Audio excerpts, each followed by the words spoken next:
지은은 18세 생일날 집에서 쫓겨났다. 부모님의 얼굴에 새겨진 분노와 혐오가 아직도 생생했다. 너 같은 년은 우리 집안에 필요 없어. 아버지의 고함이 귓가에 맴돌았고 어머니는 눈물로 가득 찬 눈으로 고개를 저을 뿐이었다. 지은은 가방 하나 들고 거리로 나섰다. 서울의 차가운 밤 공기가 그녀를 맞이했다. 그녀는 공원 벤치에 앉아 추위를 견디며 잠을 청했다. 그날 밤 그녀의 삶이 영원히 바뀔 줄은 꿈에도 몰랐다.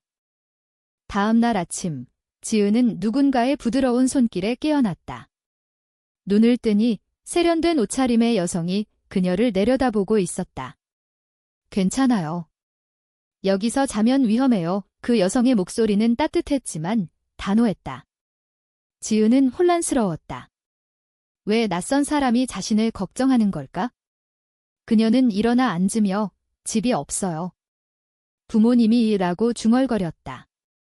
여성은 한숨을 쉬며 일단 따라와요. 커피 한 잔 사줄게요 라고 말했다. 지은은 망설였지만 배고픔과 추위가 그녀를 움직이게 했다.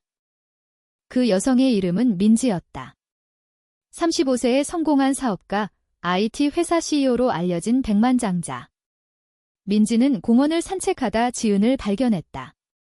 그녀의 눈에 지은은 그냥 길 잃은 소녀가 아니었다. 민지는 자신의 젊은 시절을 떠올렸다. 그녀도 한때 가족의 압력으로 자신의 성정체성을 숨겨야 했던 적이 있었다.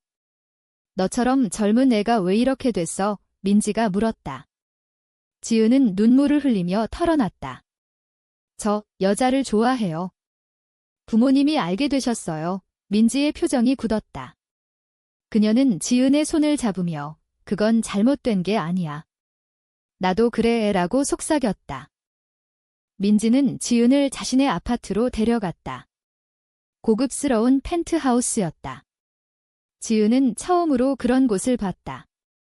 여기서 지낼래? 일자리도 알아봐 줄게. 민지의 제안에 지은은 고마웠지만 불안했다. 왜 이렇게 친절한 걸까? 민지는 설명했다. 나도 20대 때 비슷한 일을 겪었어. 가족이 나를 버렸지? 하지만 나는 성공했어. 너도 그럴 수 있어. 지은은 민지의 눈빛에서 진심을 느꼈다. 그러나 이 만남이 단순한 도움 이상으로 발전할 줄은 몰랐다.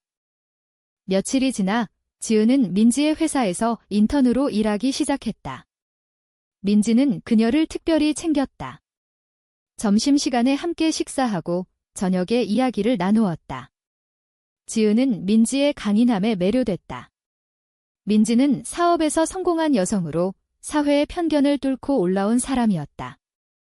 사회는 우리 같은 사람을 쉽게 받아들이지 않아. 하지만 포기하지 마. 민지의 말은 지은에게 힘을 주었다. 그러나 지은의 마음속에는 갈등이 싹텄다. 민지에 대한 감정이 단순한 감사 이상으로 느껴졌다. 그녀는 민지의 미소에 설레었다. 한편 지은의 가족은 그녀를 찾고 있었다. 어머니는 후회로 가득 차 동네를 헤매며 소문을 물었다. 아버지는 여전히 화가 나 있었지만 속으로는 딸이 걱정됐다. 그 애가 어디서 뭐 하는지 어머니가 중얼거렸다. 지은은 가족에게 연락하지 않았다. 상처가 너무 컸다. 민지는 지은에게 가족과 화해할 기회를 줘봐 라고 조언했지만 지은은 고개를 저었다. 그들은 나를 이해 못해요. 민지와 지은의 관계는 점점 가까워졌다. 저녁 산책 중 민지가 지은의 손을 잡았다. 너를 보면 내 과거가 떠올라. 하지만 너는 더 강해질 수 있어. 지은은 그 손길에 떨렸다. 그녀는 민지에게 끌렸다. 그러나 나이 차이와 사회적 지위가 장벽처럼 느껴졌다. 민지 씨, 저 같은 애가 지은이 말하자 민지가 웃었다. 나이 따위 상관없어. 중요한 건 마음이야. 하지만 이 관계는 곧 시험대에 올랐다. 민지의 회사 동료들이 지은을 의심의 눈으로 봤다.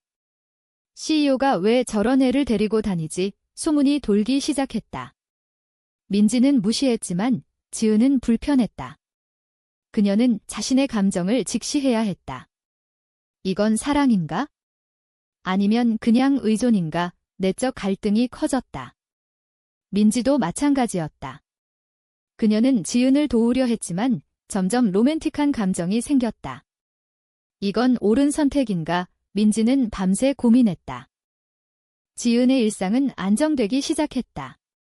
민지의 도움으로 작은 아파트를 얻었고 회사에서 열심히 일했다.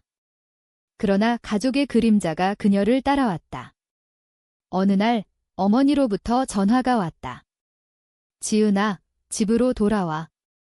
내 아버지가 후회하고 계셔. 지은은 가슴이 철렁했다. 엄마, 저는 변하지 않아요. 저를 받아들일 수 있나요? 어머니는 침묵했다. 그건 어렵겠지만 내가 없으니 집이 텅 비었어. 지은은 눈물을 흘렸다. 민지에게 이 이야기를 하자 민지가 말했다. 가봐. 후회하지 마. 지은은 집으로 갔다. 문을 열자 아버지가 서 있었다. 들어와. 그의 목소리는 부드러웠다. 그러나 대화는 곧 격렬해졌다. 너의 그 취향은 고칠 수 있어? 병원에 가자. 아버지의 말에 지은은 분노했다. 이건 병이 아니에요. 제 인생이에요. 어머니는 중재하려 했지만 실패했다. 지은은 다시 집을 나왔다.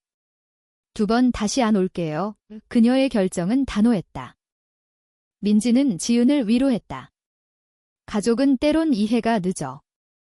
나도 그랬어. 그날 밤 둘은 처음으로 키스했다. 지은의 마음이 열리자 민지도 자신의 감정을 인정했다. 너를 사랑해. 민지의 고백에 지은은 행복했다. 그러나 이 관계는 사회의 벽에 부딪혔다. 민지의 사업 파트너들이 소문을 듣고 이미지가 중요해. 그런 관계는 피해야 해라고 압박했다.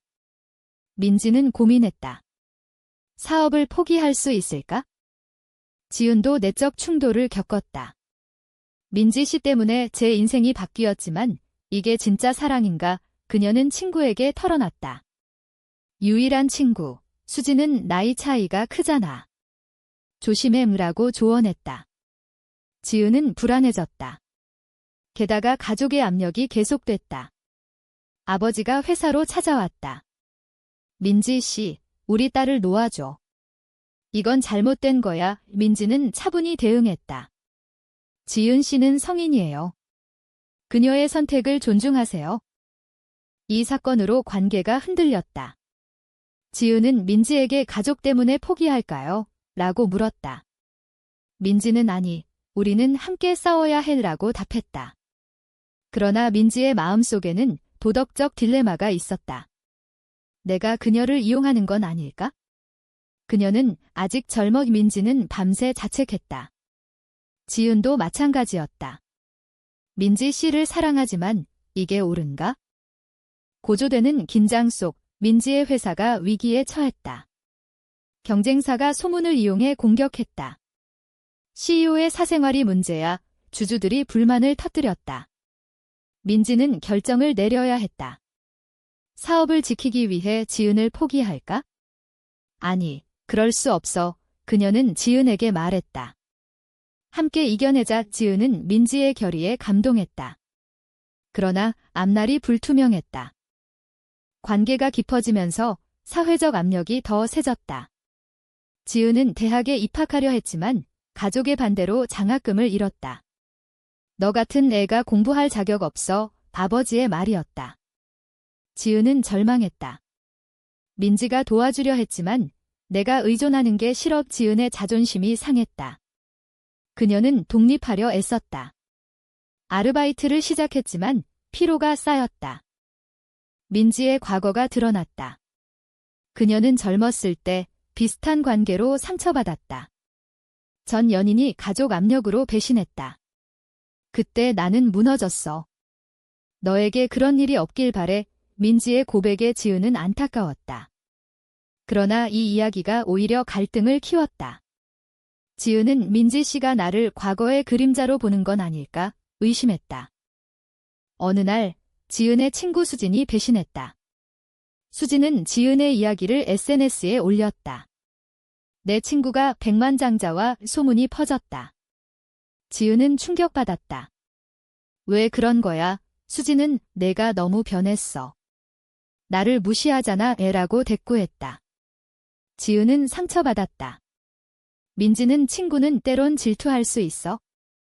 용서해 라고 했지만 지은은 믿을 사람이 없어 라고 느꼈다. 민지의 회사에서 해고 위협이 왔다. 사생활을 공개하지 마 상사가 경고했다. 민지는 내 삶은 내 거야 라고 맞섰다. 그러나 주주회의에서 패배했다. 이미지 손상으로 매출이 떨어져 민지는 타협해야 했다. 지은에게 잠시 거리를 두자라고 말했다. 지은은 배신감에 울었다. 이게 끝인가? 내적 갈등이 절정에 달했다. 지은은 사랑 때문에 모든 걸 잃을 수 없어 이라고 생각했다. 민지도 그녀를 위해 사업을 포기할까 고민했다. 그러나 제외했다. 미안해. 함께 싸우자 민지의 말에 지은은 용서했다. 하지만 사회의 시선이 그들을 압박했다. 동성 커플은 한국에서 받아들여지지 않아 오뉴스 기사가 떠올랐다. 고조된 긴장 속 지은의 가족이 개입했다.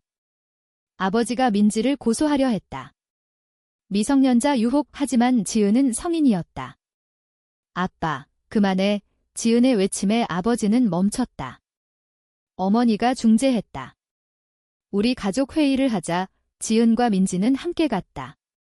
대화는 격렬했다. 이건 비도덕적이에요. 아버지의 말에 민지가 대응했다. 사랑은 도덕을 초월해요. 지은은 선택의 기로에 섰다. 가족을 택할까? 사랑을 택할까? 가족 없이 살 수 없어. 하지만 민지를 사랑했다. 민지도 마찬가지였다. 사업을 잃어도 너를 택할게. 그녀의 결정은 단호했다. 그러나 배신이 또 왔다. 민지의 비서가 정보를 유출했다. 돈 때문에 민지는 분노했다. 믿었던 사람이. 지은은 정신적 고통을 겪었다. 이 모든 게 내 탓인가? 그녀는 자책했다. 민지는 위로했다. 함께라면 이겨낼 수 있어. 관계가 깊어졌지만 피해가 컸다. 민지의 회사가 파산 위기였다. 주주들이 떠나 지은은 내가 떠날게라고 제안했다. 민지는 거부했다. 그건 패배야. 사회적 논란이 커졌다. 미디어가 보도했다. 백만장자 CEO의 스캔들. 지은은 숨었다. 이게 사랑의 대가인가? 그녀의 깨달음이 시작됐다. 최종 대결이 왔다. 민지는 기자회견을 열었다.